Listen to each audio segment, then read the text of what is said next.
நம்மள மேலையும் கீழையும் ரொம்ப மோசமா ஆண்டுகிட்டு இருக்கிற பாசிச பாஜக அரசையும் பாய்சன் திமுக அரசையும் கேள்வி கேட்கறதுக்காக வந்திருக்கிறேன். என்னடா இந்த விஜி தனியாளா இருப்பான்னு பார்த்தா மக்கள் கடலாவே இருக்கிறானேன்ட்டு நான் மரியாதையா பேசினா கூட அதை தவறா எடுத்திருக்கிறாங்கன்னா பாத்துக்கங்களேன். அதனால யார் என்ன சொன்னாலும் அறிஞர் அண்ணா அவர்கள் சொன்ன அந்த பஞ்சு தான். வாழ்க வசவாளர்கள்.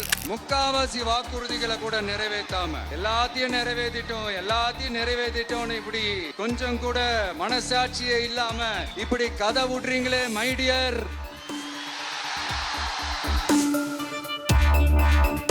ரீல்ஸ் வேற ரியாலிட்டி வேற நீங்களே சொல்லிட்டு இப்போ நீங்க விடுறது அம்பட்டும் ரீல்ஸ் தான். அதுல எல்லாம் பாதியில அருந்தும் போயிடுச்சு. அப்படி அருந்து போன ரீல்ஸ் எல்லாம் கொஞ்சம் என்னன்னு பாப்போமா? நான் உங்களை கேக்குறேன், செய்வோம் செய்வோம் செய்வோம் செய்வோம்னு சொன்னாங்களே, செஞ்சாங்களா? சத்தமா சத்தமா மை டியர்.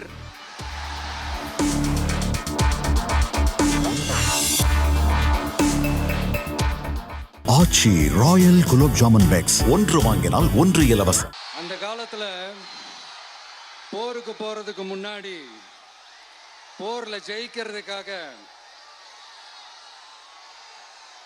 குலதெய்வம் கோயிலுக்கு போய் சாமியை கும்பிட்டு தான் போருக்கு போவாங்களாம். அந்த மாதிரி அடுத்த வருஷம் நடக்க போற ஜனநாயக போருக்கு தயாராகிறதுக்கு முன்னாடி நம்ம மக்களை அதாங்க உங்க எல்லாரையும் பார்த்துட்டு போலான்னு வந்திருக்கிறேன். இங்க என்ன பார்க்க வந்திருக்கிற என்னுடைய அம்மாக்கள், அக்கா தங்கைகள், அண்ணன் தம்பிகள், நண்பர்கள், நண்பிகள், உங்க எல்லாரையும் பார்க்கும்போது மனசுக்குள்ள ஒண்ணுதான் தோணுது.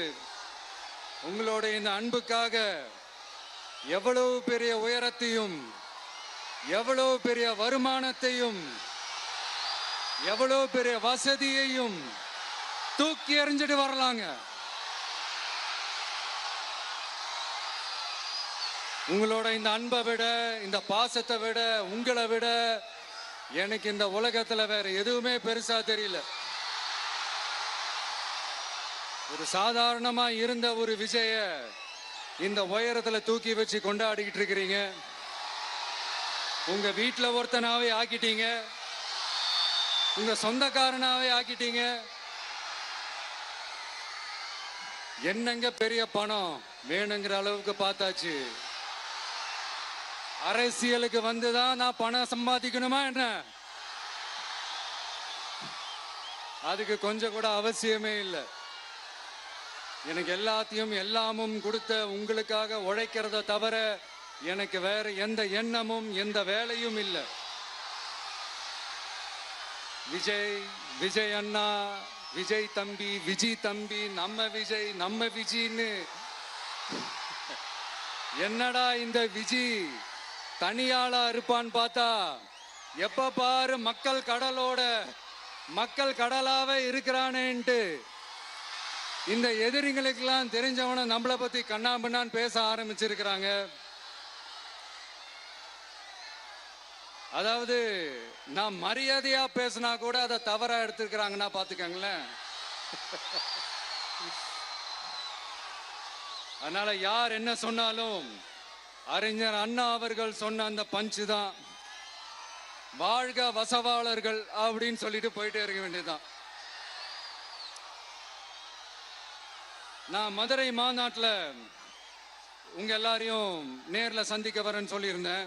அப்படி இன்னைக்கு உங்களுக்காக நம்மள மேலையும் கீழையும் ரொம்ப மோசமா ஆண்டுகிட்டு இருக்கிற பாசிச பாஜக அரசையும் பாய்சன் திமுக அரசையும் கேள்வி கேட்கறதுக்காக வந்திருக்கிறேன். இந்த பாஜக அரசு நம்மள கொஞ்ச நெஞ்ச கொடுமையாங்க செய்து பீகார்ல 65 லட்சம் வாக்காளர்கள் ஓட்டர் லிஸ்ட்லயே காணோமா. இது என்ன பெரிய விஷயம்? இதை தாண்டி இன்னொரு விஷயம் இருக்கு. இந்த எதிரி கட்சிகள்லாம் ரொம்ப சிம்பிளா சொல்ற மாதிரி சொல்லணும்னா ஓட்டு திருட்டு. வீட்டு நம்பர் 0ன்னு போட்டெல்லாம் ஓட்டர் ஐடி கார்டு கொடுத்துருக்காங்கன்னா பாத்துக்காங்களேன். எவ்வளவு பெரிய ஒரு மோசமான வேலைகள்லாம் அவங்க செய்யறாங்கன்னு பாத்துக்கோங்க. அடுத்து ஒன் நேஷன் ஒன் எலெக்ஷன், ஒரே நாடு ஒரே தேர்தல். 2029ல இவங்களோட ஆட்சி காலம் முடிய போகுதுன்றது எல்லாருக்குமே தெரிஞ்ச ஒரு விஷயம்தான். அதனால இந்த மாநில அரசுகள் எல்லாத்தையும் கலைச்சிட்டு எல்லாருக்கும் ஒட்டுமொத்தமா ஒரே நேரத்துல தேர்தல் வைக்கிற ஒரு ஐடியா. அப்பதானே ஒரே நேரத்துல இந்த தில்லு முள்ளு வேலைகள்லாம் ஈஸியா செய்ய முடியும்.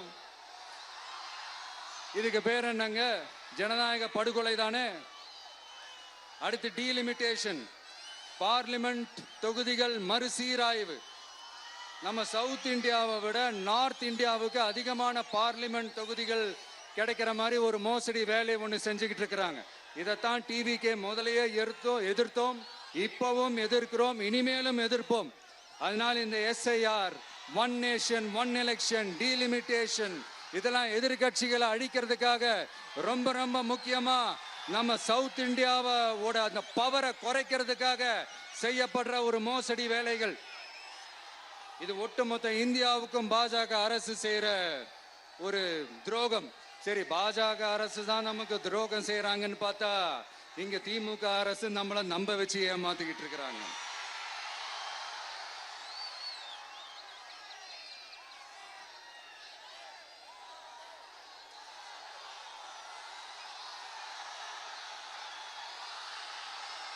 கிட்டத்தட்ட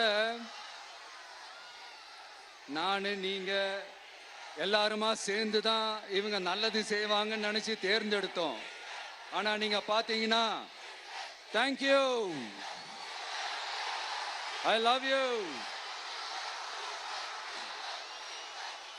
தேங்க்யூ தேங்க்யூ தேங்க்யூ. நீங்க பாத்தீங்கன்னா ஒரு 505 தேர்தல் வாக்குறுதிகளை நமக்கு தமிழ்நாட்டு மக்களுக்கு கொடுத்தாங்க. அதுல எத்தனை வாக்குறுதிகளை இந்த திமுக கவர்மெண்ட் நிறைவேற்றிருக்கு? முக்காவாசி வாக்குறுதிகளை கூட நிறைவேற்றாம எல்லாத்தையும் நிறைவேற்றிட்டோம்னு இப்படி கொஞ்சம் கூட மனசாட்சியே இல்லாம இப்படி கதை விடுறீங்களே மைடியர். வேணாம் வேணாம் வேணாம் வேணாம். உங்களுக்கு தான் ஆசையா பாசமா கூப்பிட்டா பிடிக்க மாட்டேங்குது. இப்படி கதை விடுறீங்களே மைடியர் சிஎம் சார்.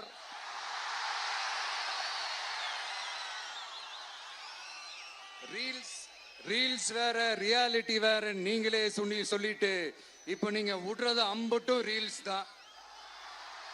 அதுல எல்லாம் பாதியில அருந்தும் போயிடுச்சு. அப்படி அருந்து போன ரீல்ஸ் எல்லாம் கொஞ்சம் என்னன்னு பாப்போமா? கேஸ் சிலிண்டருக்கு மானியமா 100 ரூபாய் தரேன்னு சொன்னீங்களே, தந்தீங்களா? 1000 ரூபாய் ஒருத்தர் விடாம எல்லா பெண்களுக்கும் தருவேன்னு சொன்னீங்களே, தந்தீங்களா? டீசல் விலையில மீதி இருக்கிற 3 ரூபாய் குறைப்பேன்னு சொன்னீங்களே, குறைச்சிங்களா? நீட்டு தேர்வை ரத்து செய்வோம்னு சொன்னீங்களே, ரத்து செஞ்சீங்களா? கல்வி கடனை ரத்து செய்வோம்னு சொன்னீங்களே, ரத்து செஞ்சீங்களா? வருஷத்துக்கு 10 லட்சம் பட்டதாரிகளுக்கு வேலை தருவேன்னு சொன்ன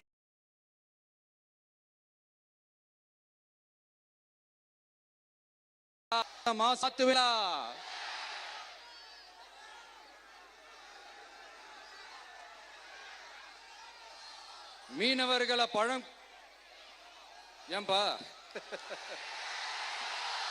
மீனவர்களை பழங்குடியின பட்டியல சேர்ப்போம்னு சொன்னீங்களே, சேர்த்தீங்களா? மீனவர்களுக்கு 2 லட்சம் வீடுகள் கட்டித்தரப்படும் சொன்னீங்களே, கட்டி தந்தீங்களா? அனைத்து மீனவ கிராமங்களிலும் மீன் உலர்த்தும் தளம் அமைக்கப்படும் சொன்னீங்களே, அமைச்சு கொடுத்தீங்களா?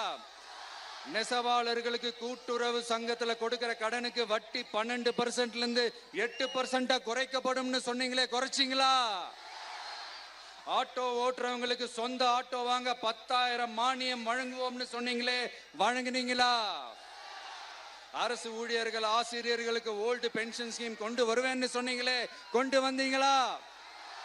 பகுதி நேர ஆசிரியர்களுக்கு பணி நிரந்தரம்னு சொன்னீங்களே, செஞ்சீங்களா?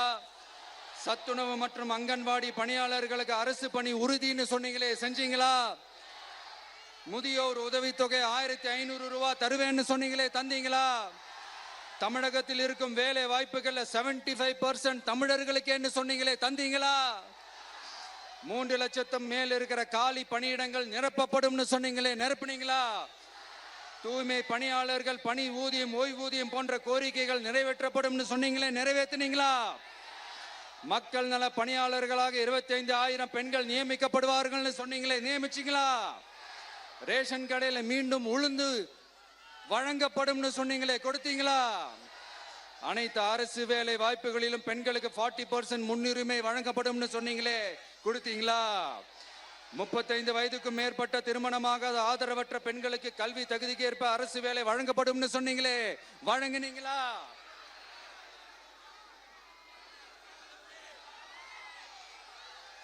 வகுப்பு வாரியத்தின் கோரிக்கைகள் பரிசீலிக்கப்பட்டு மேற்கொள்ளப்படும் சொன்னீங்களே, செஞ்சீங்களா? அரசு வீட்டு வசதி மற்றும் குடிசை மாற்று வாரிய வீடுகளில் மாற்றுத்திறனாளிக்கு ஒதுக்கீடு செய்யப்படும் சொன்னீங்களே, செஞ்சீங்களா? இலங்கை தமிழர்களை காப்பாற்ற ஒரே தீர்வு பொது வாக்கெடுப்பு தான், அதை நடத்த வலியுறுத்துவோம்னு சொன்னீங்களே, செஞ்சீங்களா? இப்படியே நம்ம கேள்வி கேட்டுக்கிட்டே இருக்க வேண்டியதுதான்.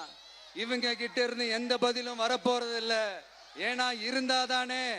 அதனால நான் உங்களை கேட்கிறேன், செய்வோம் செய்வோம் செய்வோம் செய்வோம்னு சொன்னாங்களே, செஞ்சாங்களா? சத்தமா சத்தமா? மை டியர், வேணாம் வேணாம் வேணாம். அப்படி கூப்பிட்டா, ஆசையா பாசமா கூப்பிட்டா அவங்களுக்கு பிடிக்க மாட்டேங்குது. அதனால கேக்குதா மை டியர் சிஎம் சார்? அவங்க பண்றது துரோகம்னா நீங்க பண்றது நம்பிக்கை மோசடி. இது ரெண்டுமே ஒண்ணுதான், ரெண்டுமே ஏமாத்து வேலைதான், இது ரெண்டுமே ஜனநாயக குற்றம் தான். இப்படி ஏமாத்துறதுல இவங்க ரெண்டு பேருமே ஒரே வகைரா தான்.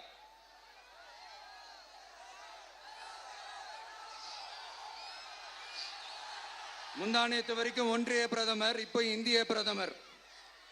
இப்படி மாத்தி மாத்தி பிளேட்டை மாத்தி மாத்தி பேசுறதுல நம்ம சிஎம் சார் ரொம்ப பிரில்லியன்ட். இப்ப புரியுதா மக்களே? மறைமுக உறவுக்காரர்கள்னு நாம ஏன் சொல்றோம்னு.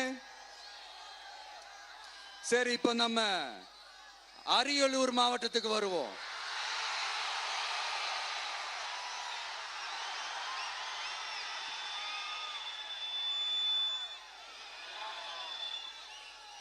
தமிழகத்தோட வறட்சியான மாவட்டங்கள முதல் வரிசையில காலங்காலமா இருக்கிற மாவட்டம் தான் நம்ம அரியலூர் மாவட்டம். சிமெண்ட் உற்பத்தியும் முந்திரி உற்பத்தியும் நடக்குது, பட்டாசு தொழிலும் கொஞ்சம் நடக்குது. ஆனா இங்க இருக்கிற இந்த தொழிலையாவது மேம்படுத்தலாம்னு இந்த கவர்மெண்ட் ஏதாவது யோசிக்குதான்னு கேட்டா ஜீரோ தான். சிமெண்ட் ஆலைகளால ஏற்படுற மாசுபாட்டுல இருந்து மக்களை பாதுகாக்க என்ன நடவடிக்கை எடுக்கப்பட்டிருக்குன்னு தெரியல. யுனெஸ்கோவோட உலக மரபு சின்னமாக அறிவிக்கப்பட்ட கங்கை கொண்ட சோழபுரம் கோயிலை முறையாக பராமரிக்கணும். ஜெயங்கொண்டத்தில் ராஜேந்திர சோழனுக்கு மணிமண்டபம் அமைக்கலையே ஏன்?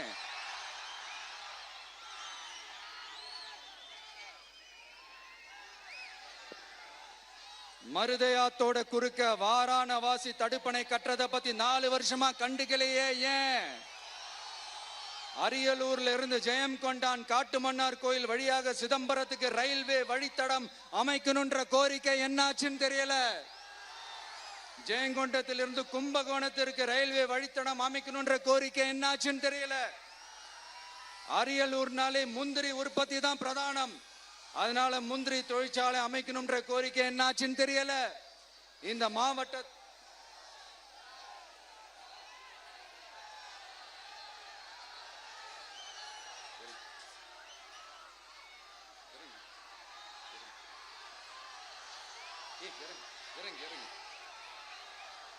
தம்பி இறங்கு, தம்பி இறங்கு, ப்ளீஸ் ப்ளீஸ் ப்ளீஸ் இறங்கு. சரி இறங்குப்பா ப்ளீஸ். அண்ணா அது சாஞ்சி போயிடுச்சுண்ணா, இறங்க சொல்லிருங்கண்ணா. விஜயண்ணா சாஞ்சி போச்சுண்ணா, அது இறங்க சொல்லிருங்கண்ணா.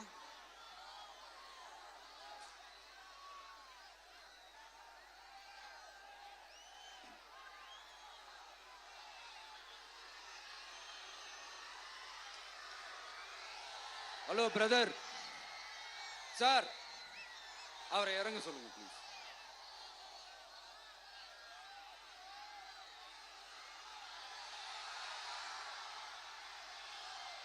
இந்த மாவட்டத்தை சேர்ந்தவர் போக்குவரத்து அமைச்சராக இருந்தும் போதுமான பேருந்து வசதி இல்லையே, ஏன்?